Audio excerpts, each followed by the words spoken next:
आपके सवाल।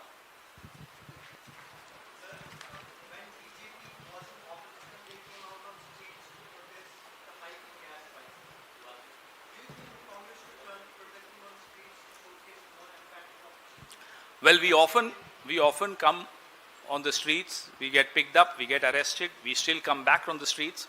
When the BJP used to come on the streets, the media also cooperated and every day covered them a lot, showed them a lot, had debates on those topics on which the BJP came out on the streets. We come out on the streets. You know what are the debates in the evening? योगी ने नमाज पढ़ने से रोका। इससे दो काम होते हैं इनके। एक काम ये कि महंगाई के मुद्दे पर ध्यान नहीं जाए, कांग्रेस सड़क पर है, ध्यान नहीं जाए, हम लोग यहां बैठकर प्रेस कॉन्फ्रेंस कर रहे हैं 1-1 घंटे की, उस पर ध्यान नहीं जाए। दूसरा मकसद क्या हल होता है? पोलराइजेशन का काम चलता रहे, स्लो बर्नर पे कम्युनलिज्म चलता रहे, नफरत की आग धीरे धीरे बढ़ती रहे, ये होता है साहब। माफ करना, मैं आपको भी बता रहा हूं, बार बार मीडिया को बार बार बताना पड़ता है, लेकिन ये हो रहा है। आप लोग नहीं करते, आपके ऊपर जो बैठे हैं वो करते हैं, हो रहा है। सर, पिछले 3 दिन, 4 दिन, 5 दिन मेरे पास डिबेट्स की लिस्ट आती है। कई डिबेट्स में हम भाग नहीं लेते कि साहब इसकी प्रासंगिकता क्या है, हम क्यों इस जहर की डिबेट्स में भाग लें। पेट्रोल की कीमतों पर 1 डिबेट या 2 डिबेट्स थी कल, और डिबेट्स भी ऐसी होती हैं जिसमें चैनल बैठकर डिफेंड करता है सरकार को। आप तुलना मत कीजिए 2014 से पहले के विपक्ष की और 2014 के बाद के विपक्ष की। एक अनाथ विपक्ष की आप तुलना कर रहे हैं उस विपक्ष की जिसके साथ सारा नेशन वांट्स टू नो से लेकर सब 9 बजे शुरू हो जाते थे। अब कौन शुरू होता है साहब? माइक जी। सर, राहुल गांधी ने आज रायबरेली में प्रधानमंत्री को गद्दार कह दिया है, इस पर विवाद हो गया है। आप बता सकते हैं कि राहुल गांधी ने प्रधानमंत्री को गद्दार जो कहा उसके पीछे उनका क्या आशय था? देखिए साहब, इससे पहले कि हम इसका जवाब दें, मुझे ये बताइए कि देश की परिभाषा क्या होती है। देश क्या ये, जैसे नेहरू जी ने बहुत अच्छा लिखा था, देश क्या ये नदियां हैं, झरने हैं, पहाड़ हैं, पेड़ हैं? नहीं। देश मतलब देश के लोग हैं। जब देश के लोगों की चिंता देश का राजा करना बंद कर देता है तो क्या उसको हम देश प्रेमी कह सकते हैं? जब देश के लोगों को कहता है कि साहब आप खाना कम खाओ, अपने वाहनों में तेल कम डालो, त्याग करो, और खुद बड़े बड़े काफिलों में रोड शो करते हैं। एक निजी मतलब सरकारी है, लेकिन एक प्लेन में अकेले वो और उनका स्टाफ जाता है विदेश यात्रा में। आप उदाहरण तो नहीं दे रहे ना कुछ। त्याग सारा देश करेगा, और अगर देश सवाल पूछ लेगा तो वो देशद्रोही कहलाएगा। तो परिभाषाएं तो देख लीजिए जरा। देश की परिभाषा क्या होती है, देश प्रेम की परिभाषा क्या होती है, राजा का धर्म क्या होता है, राजधर्म क्या होता है, यह तो सब समझ लें पहले, फिर आपको समझ में आ जाएगा कि क्या चीज क्यों कही जाती है। सर इधर नीरज।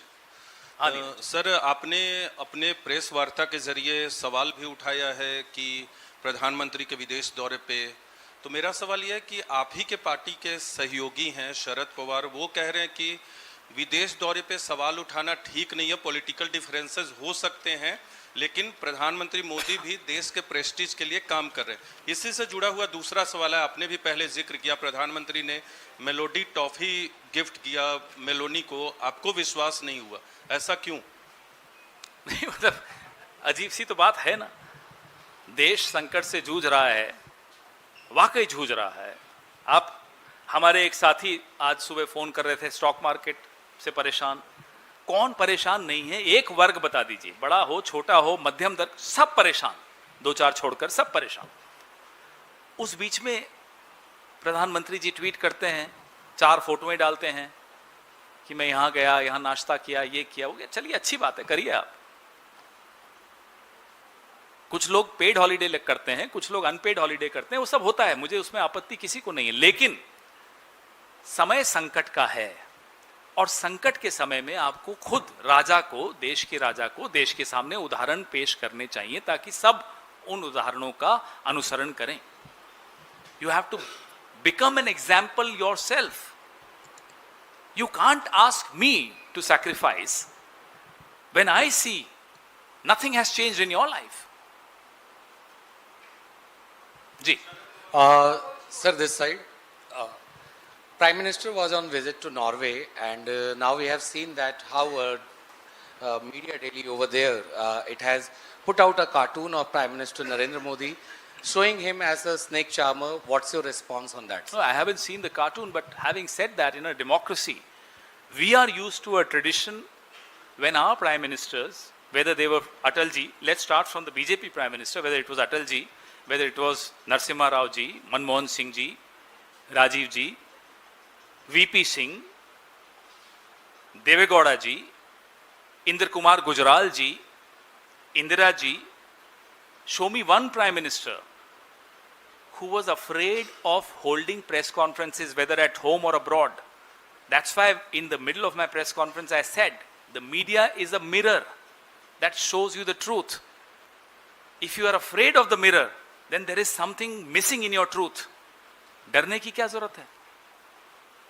कोई भी होता, आप भी होते, तो हम मजाक में भी कुछ बोल देते, जवाब तो देते, वहीं बात खत्म हो जाती. इसको इतना बड़ा मुद्दा बनाने क्यों दिया? हमें अच्छा नहीं लगता, देश के प्रधानमंत्री हैं, लेकिन हम भी कम्युनिकेशन थोड़ी समझते हैं, और जो भी पॉलिटिक्स में होता है वो कम्युनिकेशन समझता है. क्यों मजाक बनने दे रहे हो? दो चार सवालों के जवाब दे देते. हमने कार्टून नहीं देखा तो उस पर हम टिप्पणी नहीं करेंगे. Sir,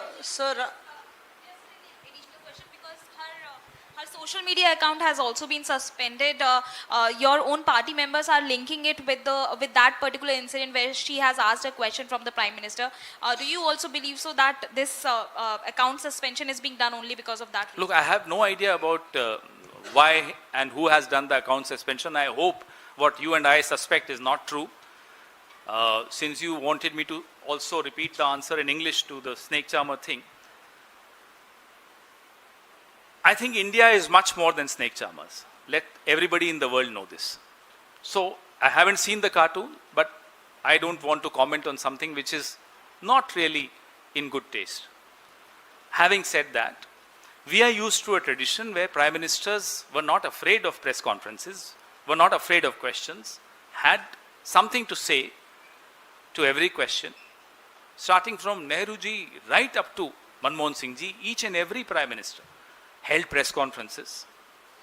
There used to be an annual feature, I remember. In Rajiv ji's time, it was more than annual. It was 2, 3, 4 times a year.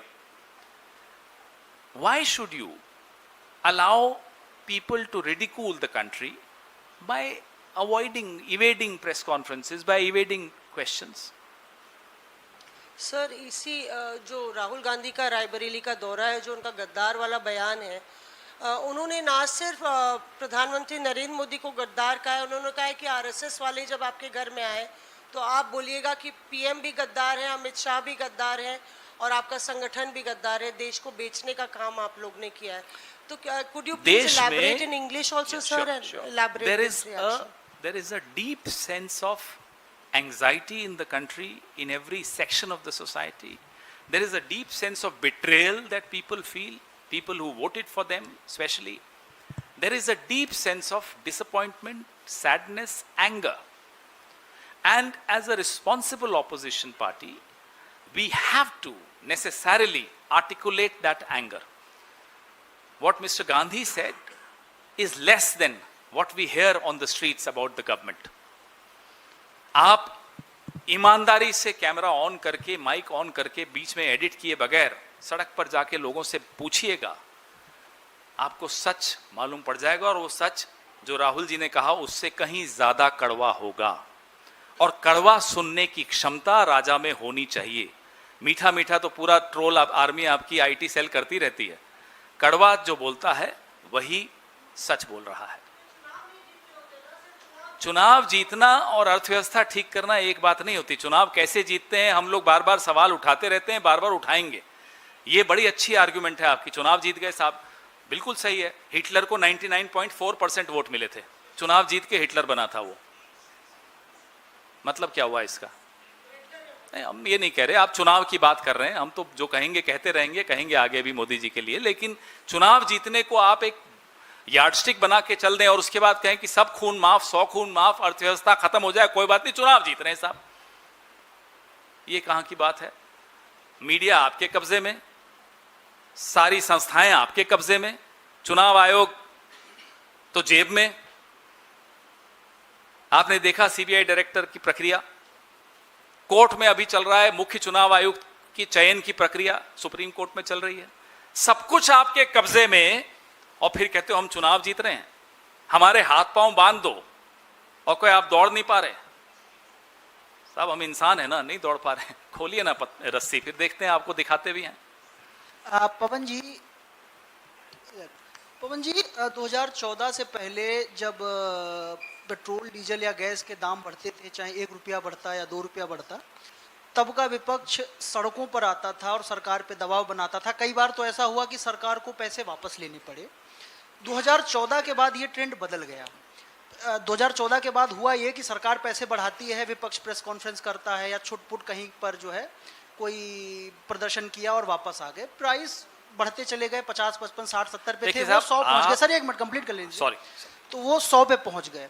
आपको नहीं लगता है कि विपक्ष कहाँ पे लैग कर रहा है? आप लोग जो है प्राइस बढ़ रहे हैं और विपक्ष कुछ ऐसा मतलब कंक्रीट नहीं कर रहा। उसका जवाब अभी मैंने दिया, मैं फिर देता हूं। 3 बातें करते हैं।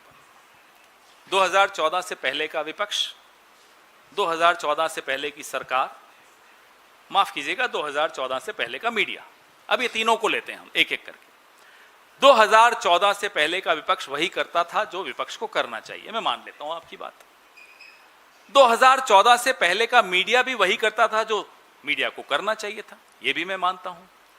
2014 से पहले की सरकार भी वही करती थी जो उसको करना चाहिए था, संवेदनशीलता दिखाती थी, पैसे वापस कर लेती थी। अब आइए 2014 से बाद, ये तीनों चीजें ले लीजिए।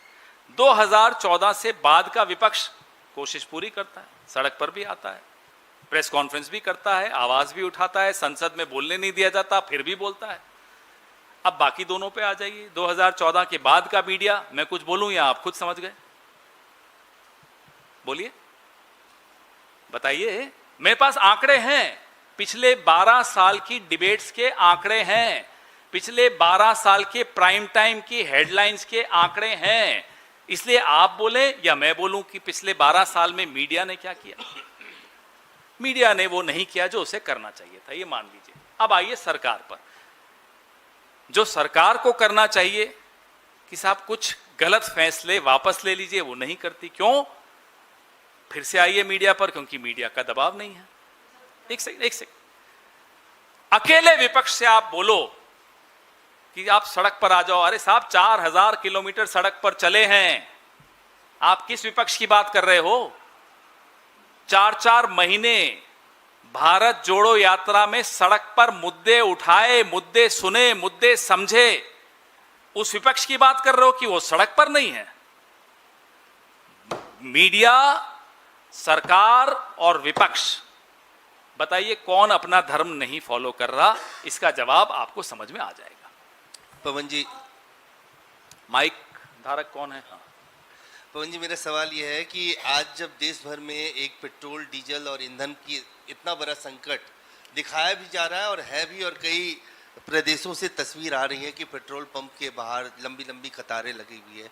देश में एक उद्योगपति आज भी हैं जो क्रूड ऑयल मंगवा रहे हैं और देश में वो नहीं करके वो एक्सपोर्ट कर रहे हैं। इसका जिक्र आज राहुल गांधी ने भी रायबरेली में बिल्कुल किया। सही है। तो हम कह ही रहे हैं कि देश की बजाय आप दोस्तों की चिंता है आपको। अदानी, अंबानी के अलावा कोई 1-2 और होंगे, मुझे नहीं मालूम सबके नाम। एक ABCD नई बननी चाहिए, किसी की चिंता है ही नहीं।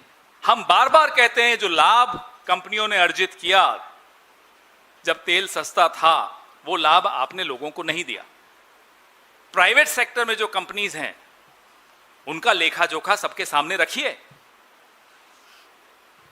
पवन जी, जिस तरह से आपने बाद। कहा अमृतकाल की बात की, अमृतकाल आपको लगता नहीं सिर्फ सरकारी प्रचार बन गया, जनता को उसका वास्तविक लाभ नहीं मिल पा रहा?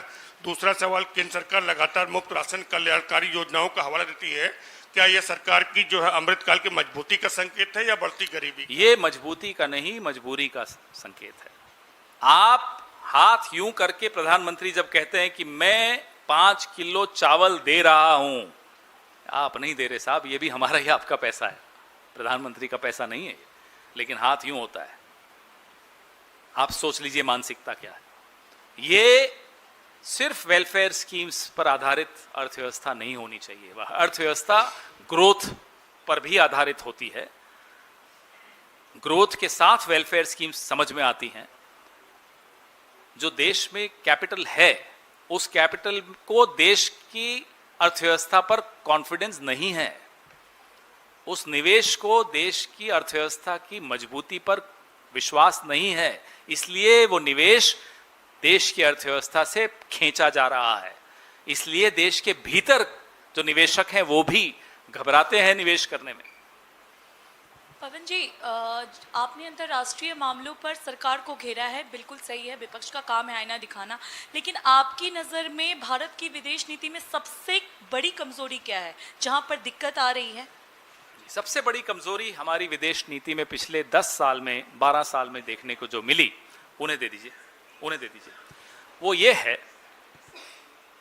कि एक व्यक्तिवादी विदेश नीति हो गई है, इंडिविजुअल सेंट्रिक फॉरेन पॉलिसी हो गई। बात देश की नहीं है, बात देश के प्रधानमंत्री नरेंद्र मोदी पर फोकस आ गया, सारा स्पॉटलाइट उन पर। अब वो डायस्पोरा इवेंट करेंगे, वो वहां जाकर अपनी एंडोर्समेंट लेंगे, तालियों की गड़गड़ाहट सुनने का शौक सबको होता है, उन्हें थोड़ा ज्यादा है। तो वो पूरी विदेश नीति एक व्यक्तिवादी विदेश नीति हो गई। उसका नतीजा आज हम भुगत रहे हैं। एक लाइन में तो इसका ये जवाब है, फिर लंबे हमारे और साथी हैं जो एक्सपर्ट हैं फॉरेन पॉलिसी पे, उस पर आप उनसे चर्चा जरूर करिएगा। जी Sir, I just have to ask you that you told us that there has been a convention that prime ministers hold annual press conferences. My simple question is that what is the importance of press conferences?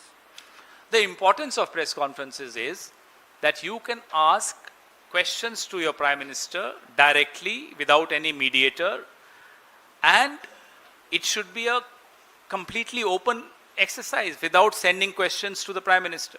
Just ask questions. After all, the country also wants to listen to the prime minister, and the country expects the media to ask questions on their behalf. The country cannot go and ask the prime minister. Obviously, therefore, there is a role that the media plays, and a very responsible role that the media plays. So there is definitely an importance of the press conference. Exactly. Right now, it's just Modi ke man ki baat. Ab on kar dijiye. Hello. Thank you very much. Your eloquence is indeed a very masterpiece. Thank you. But when you are selecting Supreme Court judge or a chief election commission, then it is a political question. It is not a question of media. It's not a question of other, ingredients. So when his party is appointing his person, then the political parties are to be united and they have to come to the street, but it was not. Even in the education bill, we have found that it was passed unilaterally. So I feel the coming together of the political parties, which is a part of their subject, they are not doing their, duties well. That's a fair criticism. I accept that. We should all come together as political parties. I agree with you. And there are issues on which we do come together. But I agree with you on larger, yes, all those issues, issues of larger public interest, yes, we should all come together. And I hope everybody else is also listening to what you just said. हो गया? Thank you.